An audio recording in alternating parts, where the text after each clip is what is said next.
Good morning in the US, good afternoon in Europe. I hope you are well and in good health. I would like to convey my sincere appreciation to the Rafael del Pino Foundation for its invaluable contribution to academic debate and leadership, and for the opportunity to interview one of Harvard's most renowned academics, Professor Joseph Nye. Throughout my entire career as a diplomat and a scholar, I have deeply admired and been inspired by Professor Nye's work. For decades, he has been a leading light in international relations, a leading light which, today, shines like a beacon in the somber times of COVID-19. One of the greatest privileges of being a fellow at Harvard Kennedy School has been getting to know Professor Nye and benefiting from his profound wisdom. I am wholeheartedly appreciative for the insights and guidance he has kindly and patiently afforded to me during my research at Harvard. The subject of today's conversation cannot be more pressing, and my fellow panelists more authoritative. COVID-19 constitutes the greatest global crisis of the century. The pandemic has unleashed twin crises unprecedented in recent history: a public health crisis with harrowing death tolls and major challenges for our health systems in Spain, the US, and all over the world, and a global economic crisis with rocketing unemployment, public debt increases, and deep recessions, at the least. Each crisis alone is having a tectonic impact on the international system and balance of power as we know it. Almost nothing will be the same after COVID-19, and global stability is no exception. Professor Nye, in your view, what impact will COVID-19 have on the world order? Well, thank you, Alvaro. It's very humbling to realize that we're only in the first stage of a play that has many acts. So any estimates that we make about what will look like in the final act are bound to be incorrect. It's worth remembering that in 1918, when we had the great influenza epidemic, which killed more people than died in World War I, it was the second wave of the epidemic which killed more people than the first wave. So we still don't know what the ultimate outcome will be. The other thing that's interesting historically to remember is that despite the terrible damage done by the 1918 influenza epidemic, it did not have a big effect on societies and the global balance of power. World War I had a huge effect, but the pandemic of that era did not. So the danger we have is if we try to think that because something is big, as the current coronavirus is big, it's a big event, therefore it must have big effects. But sometimes in history, small events have big effects, and big events have less big effects than we might expect. So this is to say that I am skeptical about people who were telling us what the world will look like at the end of this. Frankly, the proper answer is humility. No one knows. With that said, to give you some broad brushes, I don't think that this is going to be a geopolitical turning point in which China passes the US. I don't think that it's going to be the end of democracy, as some people have proclaimed. I worry a bit about the European Union. I don't think it's going to be the end of the European Union, though the recent German court case gives me worry. So there are lots of important prospects that we can't be sure about. But before we rush off into thinking that the world will be turned upside down because it's turned upside down now, I think the answer is it's too soon to tell. As a Jesuitic academic product, I fully agree, and I myself tend to shy away from clear diagnoses of the future. We are obviously not clairvoyants, but I very much appreciate your view. And as a Spanish career diplomat and firm believer in European integration, my following point will come as no surprise, as it refers to the EU's response to COVID-19. The EU, as other international actors, has had a rough start in its fight against the pandemic, but its institutions have stepped up significant efforts and still have time to rally. Being a Spaniard and a European diplomat, please allow me to recur to the following metaphor. Throughout history, when dealing with crises, the EU has usually acted like an ill-disciplined soccer team that often goes a few goals down at the start of a crisis, only to snatch victory in the second half, once it starts to really play like a team.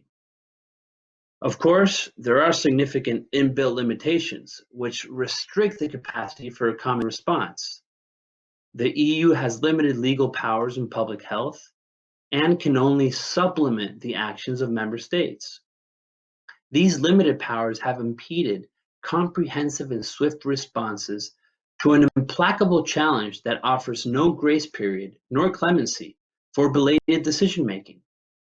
As in other moments in recent history, in the face of crisis, the EU is trapped, owing to its limited powers, precisely in the policy field where powers are more necessary, in this case, public health.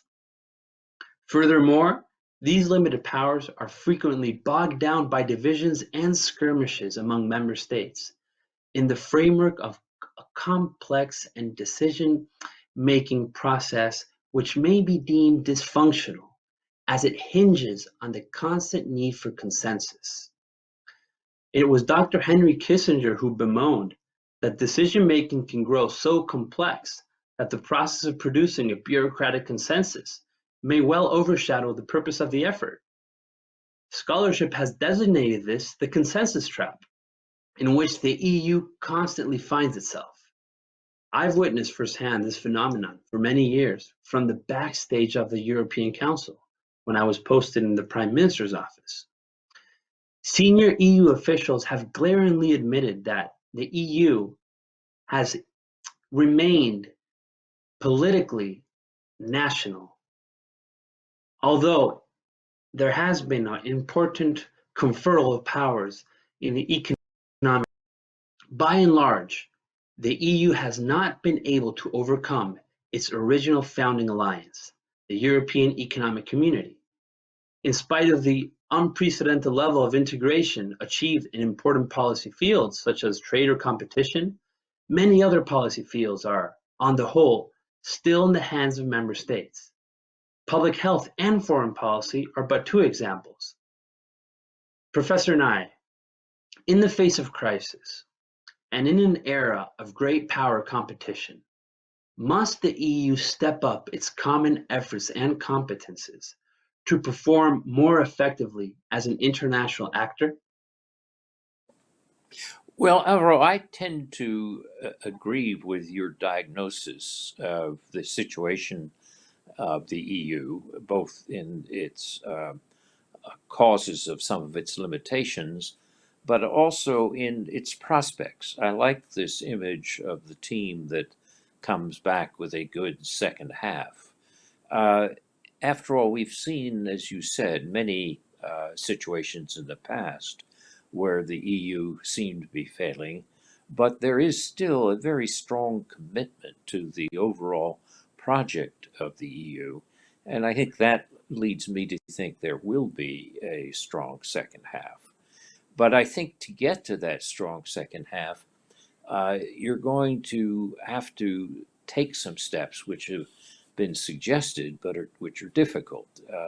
There should be a major EU Recovery Fund. I think Commissioner van der Leyen suggested something over €1 trillion. I think that's necessary and perhaps not even sufficient. I also think there should be EU bonds, which would be George Soros has suggested that they be something like the perpetual bonds rather than adding to debt. I think this would be a step in the right direction. And I think that it's not out of the question that this could be done. But as you said, right now the response hasn't been as strong as it needs to be. So I share the sort of the faith that the EU will pull something out based on the fact that it's done it in the past. But I confess that there are still some pretty hard decisions that have to be made to justify that faith. I definitely share your hope and your faith. Ambassador Nick Burns interviewed the other day Professor Sergio Fabrini, who I know you are acquainted with, and myself. And Ambassador Burns asked us whether, as Europeans, whether we had perceived that the EU had fallen to the eyes of the citizens during the COVID-19 crisis. Indeed, many have lamented the EU's tendency to default to national solutions, precisely in what should be our finest hour. It was President Macron who went as far as saying recently that the EU faces an existential threat. And I must say, to my chagrin, that I agree. As a consequence of this crisis, a sense of betrayal has deepened among citizens from the most affected countries, like Italy or Spain. In a survey conducted recently in Italy, 67% of respondents said they believed being part of the EU was a disadvantage to the country, up from a 47% in 2018. For Enrico Letta, who has been a speaker, by the way, here at the Rafael del Pino Foundation, and with whom I have had the honor to work with, warned recently that if the EU did not support Italy enough, the country could become the Hungary of the Euro area, a troublemaker railing against the mainstream inside the bloc's single currency zone. This is extremely concerning. Of course, Professor Nye, dwindling public support to the EU is not a new phenomenon. Already during the economic and financial crisis which triggered in 2008, the EU's inability to react swiftly undermined her credibility among citizens. But I would point out two main differences now. The first is that, unlike in the years after 2008, public opinion is now fully aware, has learned almost heuristically, as a consequence of Brexit, that it is not draw from the EU. And the second difference is that Eurosceptical populist parties have continued to mushroom and gain terrain in national parliaments and also in the European Parliament, as Pippa Norris and Ronald Inglehart from Harvard Kennedy School have substantiated eloquently for years. So, Professor Nye, what's your view on this? Is nationalism a peril that lies within the EU's fragmentary response to COVID-19? Nationalism is a very constant problem, but remember, it's been there for a long time. I always think back to the fact that how leaders deal with nationalism can turn it from a negative force into a more positive force. I think back to the extraordinary decisions taken by Jean Monnet in the aftermath of World War II, where it would have been very easy to have tried to separate the Ruhr and Saar from Germany again and to hold Germany back. After all, Germany had just invaded France for the third time in 70 years. And Monet had the good sense to realize that this would just stimulate German nationalism again. And that if they could think of a plan to take Europe and coal and steel resources and share them, that you would not have that type of nationalism. And indeed, that's what happened. German nationalism, as it developed in the post-Cold War, post-World War II period, identified itself with Europe. A politician who wanted to stand up for a strong national Germany had to be European. And in that sense, what we should be looking for now is leaders who don't deny nationalism. Every country has national feelings. It's leaders who channel that nationalism in directions which are positive. No, I've written a book recently called Do Morals Matter? And I raise this question of what can one say about Donald Trump's America First? And the answer is every country has to say his or her country's interests first. Macron has to say France first. The difference is not whether a leader who is elected to be a trustee for the people says that he or she will defend the nation's interests first. It's how do they define those interests? That's where the moral element comes in. And that's where great leaders say, yes, I can defend my nation's interests, but I have to put it in a larger context that includes the interests of others. In the case of the United States after World War II, that meant the Marshall Plan. The Marshall Plan was good for Americans, but it was good for Europeans as well. It means that today, and to go back to my example of Jean Monnet, but also Adenauer and de Gasperi, one and Schumann, one should realize that they were defending their national interests, but they saw it as part of a larger or broader European interest, and that the two weren't antithetical, they could be combined. And I think that's what we need is leaders today who say, yes, this is a huge crisis. We have to defend the interests of those who elected us, but the best way to defend them is not in opposition to Europe, but in strengthening Europe, in defining our interests in this broader sense as part of Europe. And I think that's what I'm looking for in terms of when I talked about my hopeful views on Europe. Well, please allow me to deep dive a little bit more into this issue. As in other moments of crisis throughout history, COVID-19 has indeed, as you referred to, unleashed at its initial stage national forces and inward-looking reactions. And I completely agree that this is understandable in a similar way that this is a metaphor Nicholas Burns always uses. When an aircraft cabin becomes depressurized, people must first put on their masks before helping other people around them to put on theirs. The nation state is still the core actor and unit in international society and public international. Fully acknowledging this, unorderly reactions to the pandemic are dysfunctional, as the pandemic is quintessentially a cross-border challenge, which requires cross-border coordination. And solidarity is a key issue as well, and taps very well into the theme of your book. Governments have prioritized their interests, even if this has undermined solidarity with other countries. For example, certain governments have introduced limits on exports of protective medical equipment, such as face masks, despite severe shortages elsewhere.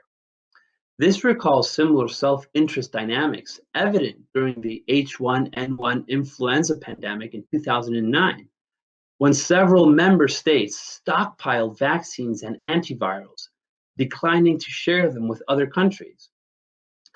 Professor Nye, in your view, Will the preeminence of the nation state be the norm in the 21st century? Or will we someday witness effective, concerted international actions to address global challenges in which absolute gains are at stake? Well, I don't think we should expect nation state to be replaced in the 21st century. Uh, I think just to be realistic about it, people's strong sense of national identity is not going to evaporate or be greatly diminished. But that may be the wrong way to think about it. Rather than think about replacing nationalism or replacing the nation state, we should be thinking about how do we incorporate it in a broader framework so that it doesn't have quite the limiting period effects that it has when you look back over the past. I mean, there have been times when nationalism supports democracy, when it is a positive force. There are other times when nationalism undercuts democracy, when it's been a very negative xenophobic force. And I think the key role for leaders is to frame national interests in terms of broader institutions so that it's not either or, but both. Steve Bannon, who was one of President Trump's advisors in 2016, talked about the difference between what he called real national Americans and rootless cosmopolitans. In practice, humans are capable of multiple loyalties at the same time. We feel part of our families, we feel part of our regions, we feel part of our nations, we feel part of our professional groups, our religious groups, and so forth. We're capable of having multiple loyalties at the same time. It's not either or. And in that sense, I think the key question will be for leaders to define uh, strong national positions, but as part of Europe, and then beyond Europe as part of a larger world. My complaint about the behavior of President Trump during this crisis is that he's taken a very narrow view of American interests. Withdrawing from the World Health Organization, for example, or withdrawing funding from it, is a disastrous type of response. And trying to put the blame on whether China or the U.S. Had a worse record in the early stages of the crisis, this gets nobody anywhere. So I think the key question is leaders who will take what I call that Monet type approach rather than the type of approach we're seeing today from President Trump. No, I fully agree. And just to clarify, by no means do I advocate overcoming the nation state.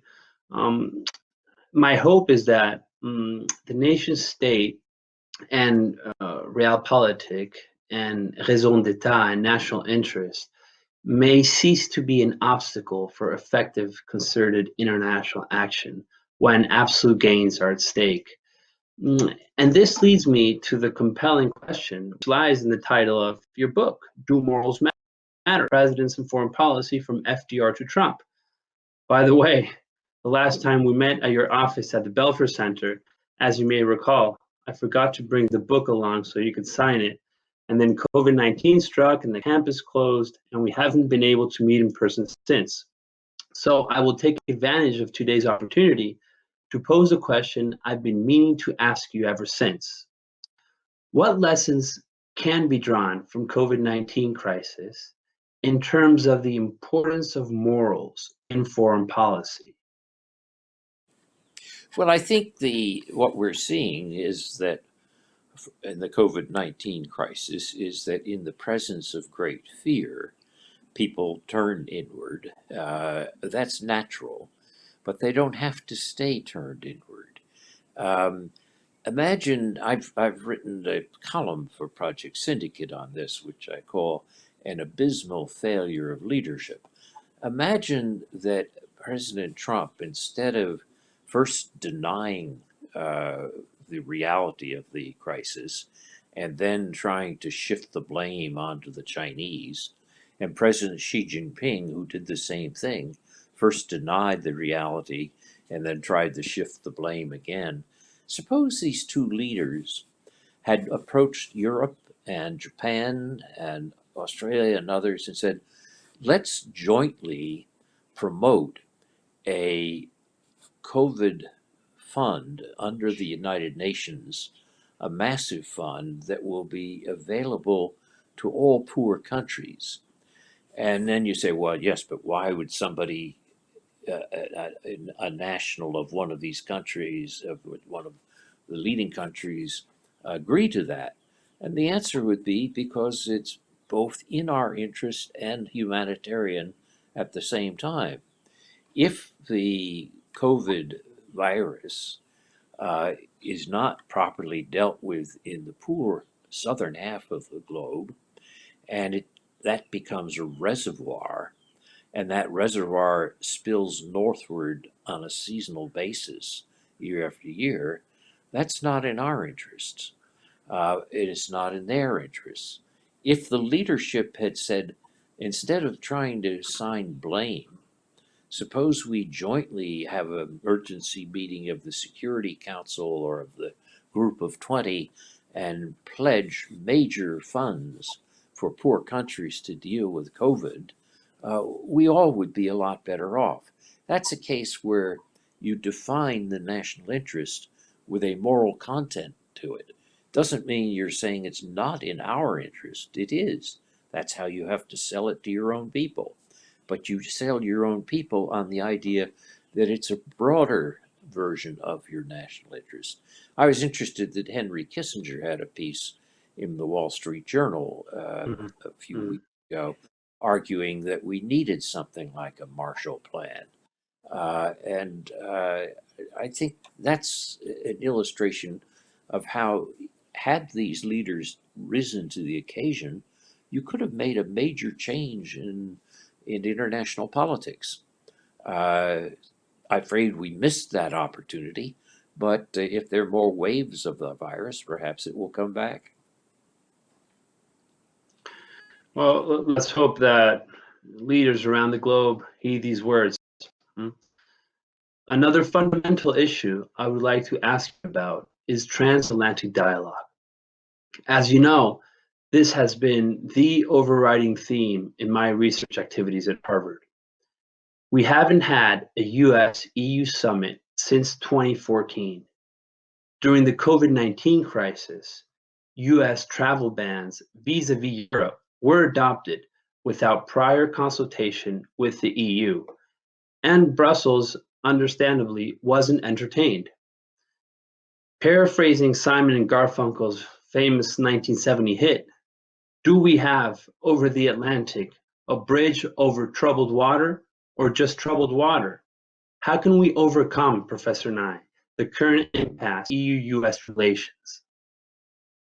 Well, I agree with your description of the situation, which is we've had a very bad spell of transatlantic relations in the last 3 years. I think there were some difficulties in the relationship before the election of President Trump, but it's also true that Trump is the first president who has, in the period after 1945, who has been skeptical of alliances and multilateral institutions. And I think if he is replaced in November, that should be a prospect for beginning to repair that bridge. Otherwise, I think we'll be stuck just with the troubled waters. As you know, Professor Nye, I've interviewed senior government officials from the Trump, Obama, W. Bush, and Clinton administrations to identify fissures of inefficiency in transatlantic dialogue and explore ways to foster effectiveness within channels of diplomatic interlocution. One possibility I am currently researching is the convenience of promoting in Europe the creation of special envoys, high representatives, or ambassadors at large, to act as references or focal points for specific crises. This would perhaps mitigate the uncertainty as to who to call in Europe, recurring to one of the most famous fake quotes in history, attributed to Henry Kissinger, who actually never said it. But as the Italians would say, se non è vero, è ben trovato. If it isn't true, it's well conceived. Of course, for such exercise to work, the high representatives or ambassadors at large would need to be high profile, respected figures who could coordinate effectively ad intra, creating strategic unity within EU institutions and member states, as well as ad extra, acting as effective interlocutors with authorities of third-party countries. The case of former High Representative Javier Solana demonstrates that such figures are not at all pipe dreams. More recently, and in a completely different context, the appointment of Michel Barnier as Mr. Brexit and his effective role as chief negotiator on behalf of the EU and as Brexit explainer to the world proves that when the EU is really committed to an endeavor, it is able to deliver. And one could legitimately ask, does the EU need more Barniers or Solanas? The question is far from rhetorical, and its importance goes well beyond transatlantic dialogue. It was Madeleine Albright who, in a moment of exasperation, said in 1998 that in order to truly understand the European Union, to fully grasp her essence and rationale, one has to be either a genius or French. This is obviously an exaggeration, but there is some truth to it. If the US has trouble grasping the complex rationale and functioning of the EU as an international actor in crisis management, it could well be presumed that other great powers, such as China or Japan, to put just two examples, may have similar issues. In sum, the EU faces a credibility test not only before the US, but also before the rest of the world. Professor Nye, to what extent does human agency and effective personal leadership make a difference in the management of international crises? Is the outcome preordained, or can people really make a difference?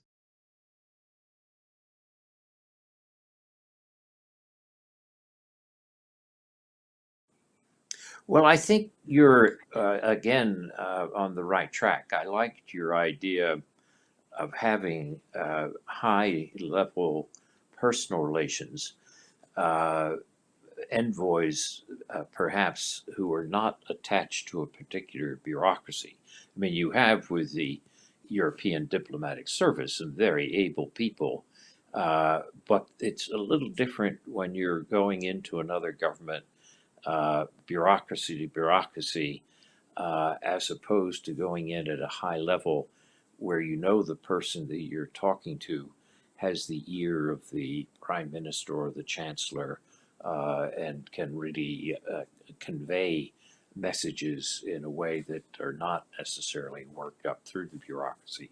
So, in that sense, one could think, as you suggested, of supplementing the diplomatic service by high-level envoys. I mean, it is interesting that how effective Javier Solana was, but this was because of his personal stature and standing, and it was before basically you had the full apparatus of the European diplomatic service, which doesn't mean that they have to be antithetical to each other. You can have both, but you may need to supplement one with the other. Well, we have time for one question from the audience. Emilio Moraleda, president of Talento Farmacéutico Business School, has a question for both speakers. How do you see risks for the EU to be weakened with regard to the US and China? And to what extent could the euro disappear in the short, medium term? Professor Nye, would you like to share your authoritative view on this timely issue?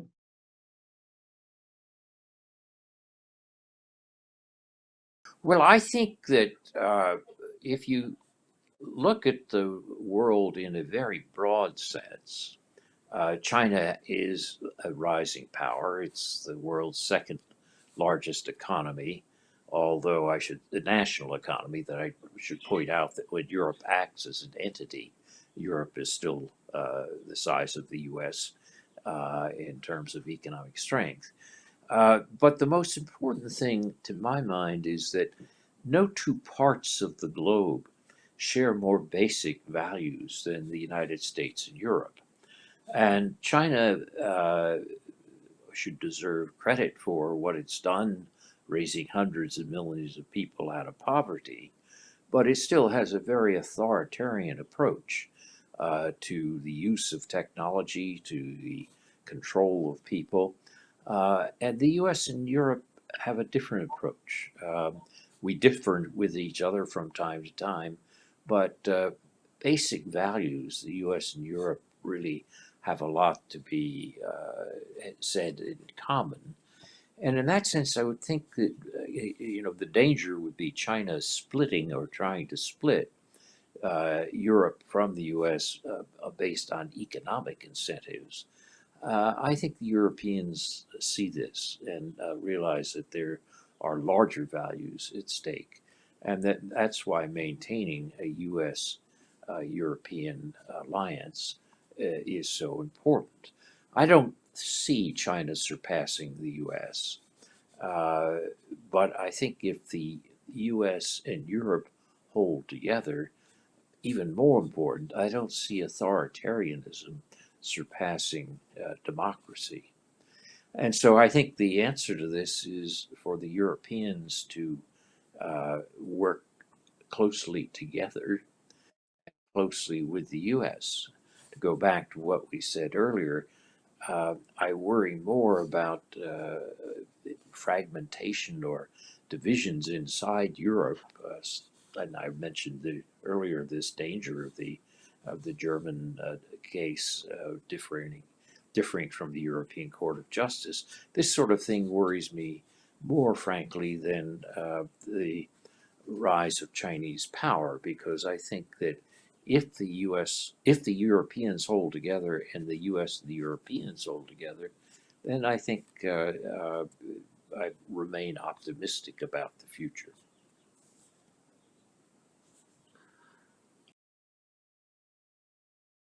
Well, the master has spoken, and little could I add. I'm reluctant to see the current power shifts from a zero-sum game perspective, since there are definitely absolute losses in terms of both hard and soft power. I think we're all going to be weakened. And even if China has a head start in its recovery, and it seemingly contained the virus relatively quickly, although of course the figures are subject to debate, its soft power has been immensely compromised, as it was the origin of the pandemic. President Trump tirelessly reminds us of this. And there has been acute controversy, both outside and inside of China, regarding information censorship by the Chinese authorities. Regarding the euro, obviously I'm no clairvoyant, but in light of my experience in the Spanish Prime Minister's office during the past economic and financial crisis, I believe that the euro will live on. Of course, necessary actions and reforms will have to be put in place in diverse policy fields. Jean Monnet wrote that the EU is forged precisely through crises. The ECB has a lot of firepower, and different funds have been put in place. It is obvious that last week's ruling by the German Constitutional Court is unsettling, but not so much in terms of monetary or fiscal policy as in legal terms, since the European Court of Justice, the pinnacle in the EU's judicial system, has been apparently challenged by a court from a member state. I've been intensely working on this issue, and we can hold another seminar or several just on this. But in a nutshell, I would say that the EU is at a critical moment as a legal construct, even as a political construct, but not so much as an economic construct. Professor Nye, would you like to add anything? Of course, you have the final word.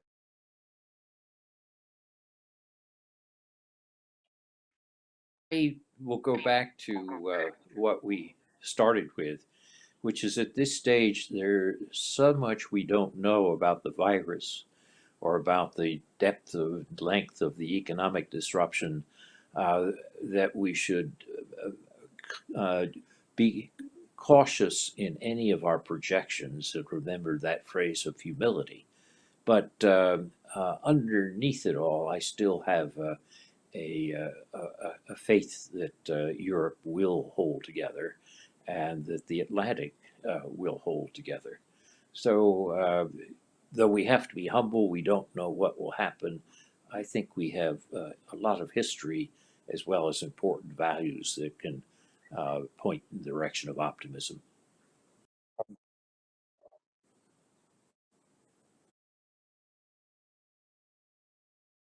Well, in honor of Harvard's long-standing reputation for effective time management, I'm afraid we have to wrap it up.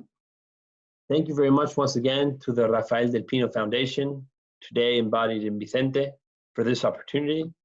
And thank you, Professor Nye, for his invaluable insights, which shed light on the path forward in these trying times. Take care and stay safe.